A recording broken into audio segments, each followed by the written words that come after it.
আব্বা কি কইস? এত জমা জমির মালিক তুমি কেমন করে হইলে আব্বা?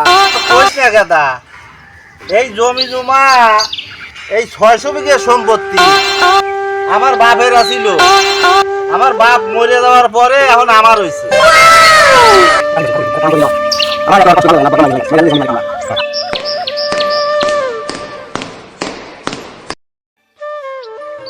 আব্বা আজকে তো আপনার কষ্ট দূর হয়ে গেল। ঠিক আছে বাবা, দুঃখ গেল।